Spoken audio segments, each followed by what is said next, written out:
Yes, it was a definite titty twister. Yeah, but imagine if Ash grabbed onto his collarbone or clavicle and just went.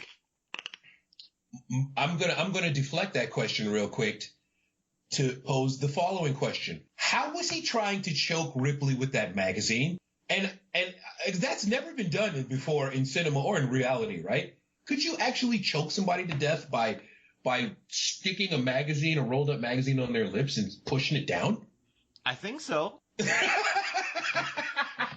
Right? But you can still breathe through your nose, and your hands are free. And also, oh, by the way, you can turn around, you can roll over. The titty twister is an effective move because you just grab that whole chest and you just squeeze. You can do the Temple of Doom, Mortal Kombat Kano heart grip. But the porno magazine choke tactic, that has always broken the suspension of disbelief for me every time I watch that. I thought he was just trying to put it in her mouth and then smack it down so she kind of ate it, But it's a magazine. Listen, man, well, listen. So this movie took place in 2122. In 2087, right. Gangs, weapons were outlawed. I don't know if you heard about this. Yeah, so in 2087, so then gangs are like, well, we can't just use our fists. We're not animals. By then magazines weren't being read anymore because everything was digital. So gangs took to the streets with rolled up magazines. That's it. Okay, so you see people coming and just the threatening visage of a bunch of hooligans approaching you with rolled up copies of Boy's Life and This Modern Home. Yeah. Terrifying. Let me ask you something, Norbert. Go for it. I wrap up a Time magazine, right? You're in the middle of class teaching. I run up and I just hit you right in the chin with it. Okay. It's gonna hurt. Okay. But can I ask you a question though? Can I ask you a question? Yes. What if are there still staples in there? Perhaps a staple is protruding, or is it, if it's a freshly printed magazine, the possibility of paper cuts? Because how was Ripley going to die? I don't get it. Maybe he was just trying to. Androids aren't very good at. This is a very good question of yours. So in this world, there are aliens. There's black goo. There are androids on ships that are humanoids. That's right. How are there humanoid fight clubs? Maybe this guy had. So his fighting technique was terrible. He's given titty twisters. He's wrapping up magazines. So maybe he's just never fought before, and he got a little overloaded, and he just took what was near him. You know what I mean? It could be, because like Burke Carter J said, the Hyperdynes were always a bit twitchy. So maybe he was just being twitchy at the time, Yeah, I mean, no one taught him how to fight. Not at all, man. His stated goal, was to prioritize the organism. All other priorities rescinded.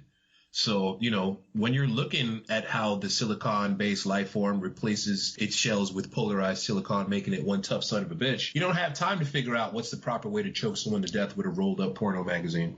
Can I ask you a question? I mean, you could. Can I ask you a question, though? Yes. Go ahead, ask me a question. Sure. Absolutely. If you're ever bored, we just released an episode about the movie Street Fighter, 1994 Street Fighter. And classic. It just essentially became a podcast of Adam asking me a question and then me asking him a question. And it was fun because I wrote that article for Rotten Tomatoes, so I know everything about the behind the scenes. And then I asked him just for hypothetical. So he was asking me for facts, and I was asking him to just kind of interpret it. It was fun. But can I ask you? But let me ask you. Can I ask you a question though? Yeah, let's hear it. Okay.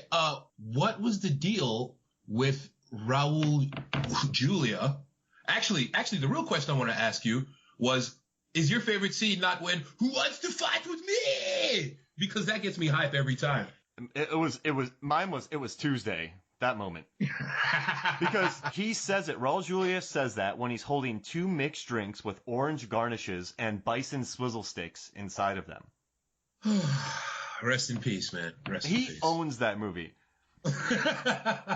Now, he really does. Norbert, if I gave you $10, would you drink some of that milk that was spewing from Ash? No, wait. If I gave you 300 space ducats.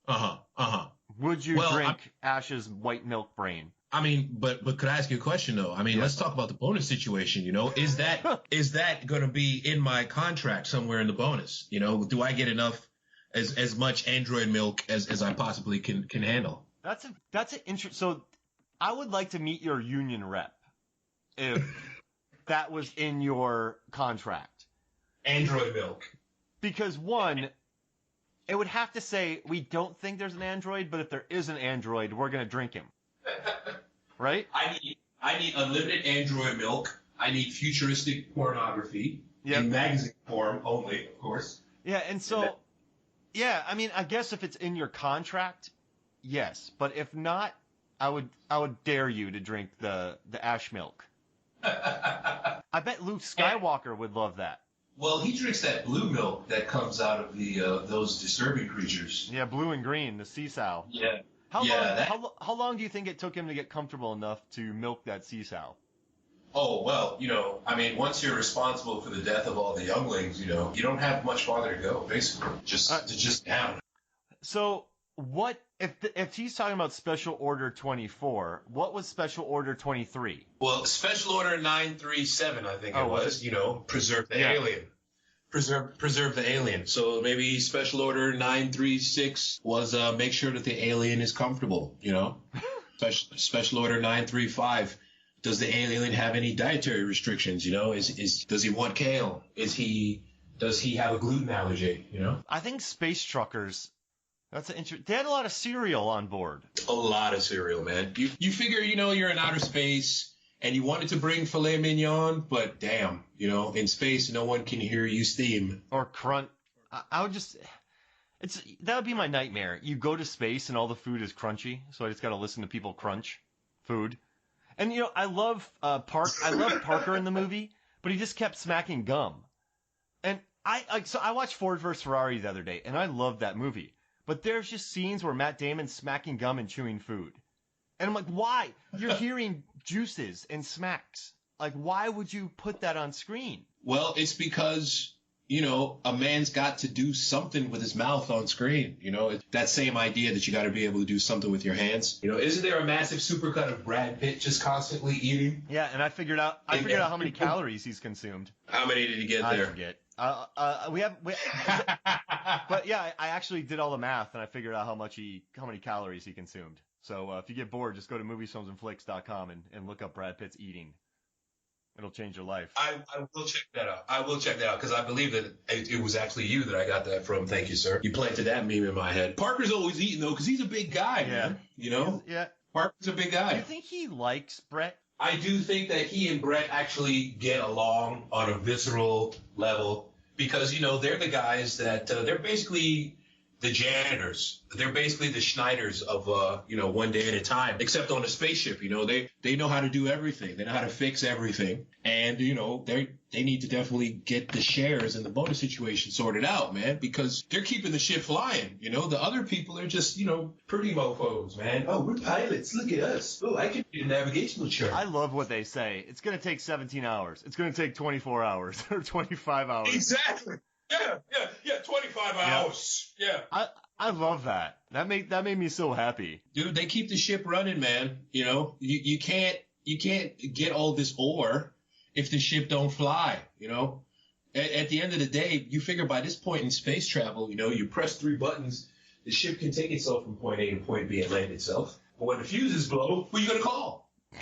Now all right, Norbert, I'm going to ask you a question. Why? Can you ask me a question? Why is this movie... all right, so I looked up some scores for this film.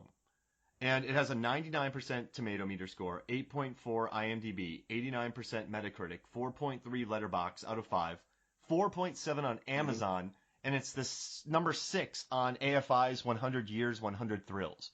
Why is this film not considered, but why is this film a classic? It's the scariest monster in the history of film, number 1. Number 2, very simple story, easy to follow. Number 3, all movies look like this now because of that movie, The future, before that, the future looked all pretty and clean and nice. And Alien, it's like we're going to make a motion tracker device using an ice cube tray and a box. Yeah.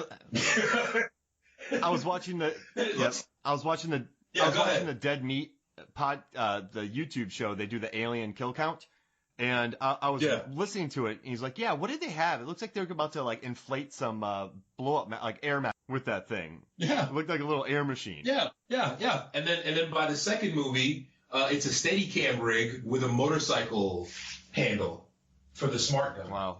Everything looks kind of beat up and dirty, and so it's way more believable when this creature from outer space is just rampaging through the spaceship, man. And they can't do anything about There's duct tape on the pilot's seat. Yes. The whole thing looks like somebody slapped it together from a bad model kit. You know, it's great. You know what's kind of funny is I don't know if there's a 2-hour making of documentary on YouTube. Really amazing behind the scenes footage. No hyperbole. I was fascinated. And on the documentary, you had Dan O'Bannon and Ronald Shusett talking about the film. Mm-hmm. And so they kind of came up with Alien. That sort of stuck. That's like the one thing that never changed. And they originally they didn't know how to get this creature on the ship. And so the one guy woke up one night and he's like, it impregnates another guy. And like just the idea of the very structure of this film. But then I also love it that Walter Hill produced it. And he and his crew were saying that they did a lot of the rewrites. And then all these other people are saying they did the rewrites. So there's about 5 or 6 people saying, I wrote that scene. No, I wrote that scene. Wait, I definitely wrote that scene. It's a very interesting. It was interesting to listen to 6 people complain about who wrote what. Well, I mean, look, all you need to know is 8 foot tall, acid for blood. Your flamethrower makes it angry. Yes. That's it. I love that. And then you know how they cast Bolaji, the 7-foot guy who played the alien? He was just in a bar. The Nigerian brother, yes, man, 7 feet tall. That's great. They walked up to him like, "Hey, you want to be in the movies?" And then he worked on the film for 10 months. Hey, Bolaji, what are you doing tonight? I'm going to play an alien. Tom Skerritt in the documentary was talking about how one day he was walking off the set with his head off. So someone was holding the alien head. He had bright blue tennis shoes on, and someone was holding his tail behind him. So it was 3 people, and they were arguing about politics. And Tom Skerritt just said, I wish I would have taken that picture. I wish I could have that. Tom Skerritt's another one of those guys who was probably 30-something on that set and looks like he's 60 years old. The only people who look young on that whole ship are Sigourney Weaver and Veronica Cartwright. The rest of them just look like they've been drinking for breakfast, lunch, and dinner, just straight gin. And I love what Roger Ebert had to say. He's Ellen Ripley was she was 30 when she made this movie, Sigourney Weaver. He said everybody in this film, they're not the current trend of just young, good-looking folk. This was a weathered space truckers type mission, and I really that made a lot of sense to me what Ebert said, and also I like that Ebert said that this movie allows for time. It's not. Snap, right. Snap, snap, snap, snap. This movie moves at a methodical pace. Listen, it's never dull. And I'm not saying methodically in a way to be as a diss. And I think that's why it works so well, is it allows areas to breathe. It allows us to get to kind of know the crew, give them enough to do. I also really like watching this again, Ripley's character, and my wife Megan really liked her as well, because there's like no love interest. She doesn't in the beginning, she's not taking crap from any of them. Like she's just, that's right. I like it. The character is written as a man. Ridley Scott's like, no, I want to cast Sigourney in this. And I know it gets old saying like, oh, it's a woman doing that. I mean, I feel like that's more regressive than saying like, oh yeah, good for her. That seems regressive to me. Well, it's a big deal for that time, exactly. Man. There were no women just, if you want to count Angie Dickinson in Big Bad Mama, the exploitation movie where she's like naked for 40% of the picture. Yeah, and then it's just such a new, even around that time, Sarah Connor in the first Terminator was just running around like a maniac. In this one, Ripley was just like, no, I'm not letting you guys back in. I'm not making that choice. And then she saves the cat, which led to a screenplay writing book. Then she turns on her flamethrower, and then battles the alien at the end. But I like it how it's not flashy. Yeah. It's such a cool matter of fact story. And I can't speak from this, but I bet people watching it in '79 felt it was very refreshing. Dude, there were lines around the block for this movie.